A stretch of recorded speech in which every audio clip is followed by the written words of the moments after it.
వస్తాడా రాడా? నాకు రెండు క్వశ్చన్లు జగన్మోహన్ రెడ్డి ప్రభుత్వాన్ని నేను హెచ్చరిస్తున్నా. డిఎన్ఏ టెస్ట్కి విజయసాయి రెడ్డి వెళ్తాడా లేదా? జగన్మోహన్ రెడ్డి అసెంబ్లీకి వస్తాడా రాడా? ఇప్పుడు ఒక నిమిషం అండి, మా ఇంట్లోనో లేదా పక్కింట్లోనో ఇంకో పక్కింట్లోనో లేదా ఇంకొక చోట ఏదో ఆడవాళ్ళతో ఒక సమస్య జరిగింది, ఒక వ్యక్తి వచ్చాడు, ఇలా జరిగింది, విజయసాయి రెడ్డి అనే వ్యక్తి నా భార్య నాతో అనిందండి, శాంతి గారు ఏమనిందంటే ఆయనకి పిల్లలు లేరు కావాలి, ఏదో ఒక ఇష్యూ నడిచింది, నేను మళ్ళీ ప్రత్యేకించి చెప్పి ఆడవాళ్ళ విలువను కానీ ఆడవాళ్ళ గురించి తప్పుగా మాట్లాడటం చిత్రీకరించడం నాకు నచ్చట్లే. అది జనాలకు తెలుసు కాబట్టి నేను ఒక చిన్న ఇంప్లిమెంట్ చేసి చెప్పేశాను అంతే. ఇప్పుడు ఏమంటున్నారంటే జనాలు ప్రజల చేత ప్రజల కొరకు ప్రజల యొక్క ఉన్నటువంటి ఈ రాజ్యాంగబద్ధంలో ఒక వ్యక్తి ఒక ఎంపీగా మెంబర్ ఆఫ్ పార్లమెంటు రాజ్యసభ సభ్యుడిగా ఢిల్లీలో ఉన్నాడు. ఎక్కడ? మన ఆంధ్రప్రదేశ్లో ఎన్నుకోబడినటువంటి ఒక రాజ్యసభ సభ్యుడు ఢిల్లీకి వెళ్ళినప్పుడు వాళ్ళు ప్రశ్నిస్తారు, మేము నీకు ఓట్లేసి గెలిపించాం కదా, నువ్వు మంచోడు అనుకున్నాం కదా, ఆ అమ్మాయి వచ్చి ఇప్పుడు ఒక అలిగేషన్ పెట్టింది, వాళ్ళ హస్బెండ్ వచ్చేసి ఆవిడ నాతో అనింది, కాబట్టి నువ్వు దీనికి సమాధానం చెప్తావో లేదని అడుగుతున్నారు. నేను కాదు అడిగేది, ప్రజలు అడుగుతారు. ఆంధ్రప్రదేశ్లో 175 నియోజకవర్గాలు ఉన్నాయి, 25 ఎంపీలు ఉన్నాయి, మీకు తెలియదేం కాదు. వాళ్ళందరూ కూడా ప్రజలు ఈరోజు నిలదీస్తున్నారు, నిందిస్తున్నారు. ఏమని?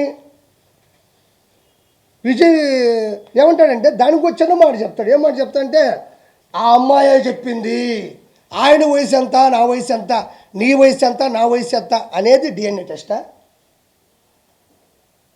నేను ఎప్పుడు తప్పే చేయను, నా పేరు విజయసాయి రెడ్డి అని గట్టిగా అరిస్తే విజయసాయి అది డిఎన్ఏ టెస్ట్ అవుతుందా? వెంకటేశ్వర సన్నిధిలో వచ్చిన ప్రమాణం చేస్తా అంటాడు, ఇది డిఎన్ఏ టెస్ట్ అవుతుందా? మరి అలా అనుకుంటే ఈరోజు సివిల్ కేసులు ఉన్నాయి, క్రైమ్ కేసులు ఉన్నాయి, రకరకాల హత్యాకాండ కేసులు ఉన్నాయి, 302 సెక్షన్ ప్రకారం ఉన్నారు, జీవిత ఖైదు అనిపించే వాళ్ళు ఉన్నారు. వాళ్ళందరూ కూడా ఇదే మాట చెప్తారు, మా అమ్మ మీద ఒట్టేది చెప్తున్నాను, మా నాయన మీద ఒట్టేది చెప్తున్నాను, మా అమ్మని అడగండి నేను ఎంత మంచివాడినో, మా ఊరోళ్ళని అడగండి ఎంత మంచివాడినో. ఈ మాటలు అనేటివి ప్రజా పరిపాలనలో సరిపోతాయా? ఈ మాటలు గట్టిగా అరిచినంత మాత్రానో నేను ఎలాంటి వాడినో మీకు తెలియదు అనే మాటలు తాత్కాలికం, ఏదో సరదాగా విని ఊగుట్టు వదిలేసేటి తప్ప వీటికంటూ కొన్ని టెస్టులు ఉంటాయి. డిఎన్ఏ టెస్ట్ ఉంటుంది. ఆ డిఎన్ఏ టెస్ట్లో ఒక ఎంట్రీకి ఇచ్చేస్తే ఒక 10-15 నిమిషాలు ఒక రోజు చూసి ఆ జీన్స్ కరెక్ట్గా ఉందా లేదా ఏంది అనేది ఒకటి చెప్పేస్తారు. ఇవన్నీ ఎందుకు? తప్పే ఉంది. ఒక ప్రభుత్వం ముందుకెళ్ళేటప్పుడు 4 అలిగేషన్స్ వస్తాయి, నలుగురు మన మీద అరుస్తూ ఉంటారు. ప్రజాస్వామ్యంలో ప్రజల చేత ఎన్నుకోబడ్డ వాళ్ళం కాబట్టి, మనం ఢిల్లీ వరకు వెళ్ళినటువంటి రాజ్యసభ సభ్యుడు కాబట్టి, ప్రజలకి నమ్మించాల్సిన అవసరం మనకు ఉంది కాబట్టి నోరు మూసుకొని మనం ఏం చేయాలంటే డిఎన్ఏ టెస్ట్కి అధికారికంగా ఏదో ప్రైవేటు బద్దీకరణ అవసరం లేదు, కోర్టు ద్వారానో లేకపోతే ఒక గవర్నమెంట్ అధికారంగా ఇచ్చే డిఎన్ఏ టెస్ట్గా ప్రజల సమక్షంలో లోపలికి వస్తావు వాళ్ళు చెప్తారు. అన్నీ మీకు తెలియదా? ఈరోజు అసెంబ్లీలోకి వెళ్తే గెలిచిన ప్రతి శాసనసభ్యుడు ప్రమాణ స్వీకారం చేస్తాడు, ఇది చట్టబద్ధం. క్యాబినెట్ మినిస్టర్లు చేస్తారు చట్టబద్ధం, సీఎం చేస్తాడు చట్టబద్ధం, డిప్యూటీ సీఎం, అలానే ప్రతిదానికి ఒక చట్టం ఉంటుంది. కాబట్టి ఇవన్నీ వేస్ట్ మాటలు. అతను ఒకటే అంటున్నాడు, ఏమంటున్నాడంటే, సార్ నాకు డైవర్స్ ఇవ్వలేదు, నాకు ఇచ్చిన డైవర్స్ కరెక్ట్ కాదు, నాకు డైవర్స్ ఇవ్వలేదు, నాకు డైవర్స్ ఇచ్చేసని చెప్పి పేపర్లో నకిలీ చూపిస్తుంది. 2021-22లో పుట్టినరోజు జరిగినప్పుడు కూడా కేకు మీద మా ఇద్దరు పేర్లు రాసున్నారు. అంటే నేను విడిపోయినప్పుడు, నేను బయటకు వచ్చేసినప్పుడు నా మీద ప్రేమ ఎక్కడి నుంచి వస్తుంది అని మాస్కులు వేసుకోకుండా కేక్ కట్ చేసేటప్పుడు కూడా ఒక వీడియో వచ్చింది. అంటే ఇవన్నీ కూడా ఎవరికైనా అర్థమైపోతుంది ఇది కరెక్ట్ అని. ఎందుకంటే ఒక భర్త వచ్చేసి 2 ఆడపిల్లకాయలను పెట్టుకొని భార్యని నిలదీసి బయట పెడితే పరువు పోదా? ఇప్పుడు 2 పిల్లకాయలు ఆడపిల్లలే కదా వయసుకు వస్తున్నారు. కాబట్టి ఖచ్చితంగా విజయసాయి రెడ్డి అనే వ్యక్తి 100% ఆల్రెడీ నిందితుడు. ఆల్రెడీ కొత్తగా నిందించాల్సిన అవసరం లేదు. ఆల్రెడీ విజయసాయి రెడ్డి అనే వ్యక్తి A2గా ఉన్నాడు, అక్యూజ్డ్ 2. ఒక ఎవరే పర్లేదు వాడి పెట్టి మళ్ళీ దాన్ని ఎత్తుక్కోలేదు, ఇప్పుడు వచ్చిందే లేదని ప్రింట్.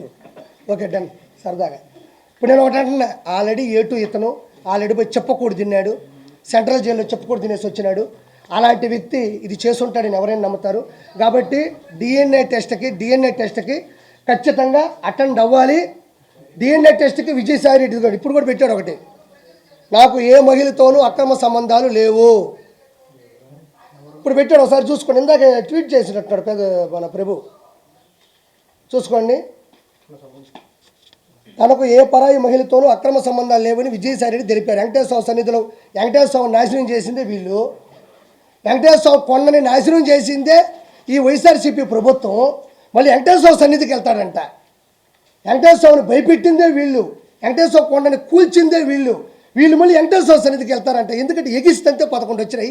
ఈసారి కానీ పోయినాడంటే మళ్ళీ ఎగిస్తంతాడు. తర్వాత వచ్చి అమ్మాయి నాకు కూతురుతో సమానం అన్నాడు. ఇవన్నీ వేస్ట్ మాటలు. నేను కూడా చెప్తా, మాటలు చెప్తే అవో, పనులు కావాలా.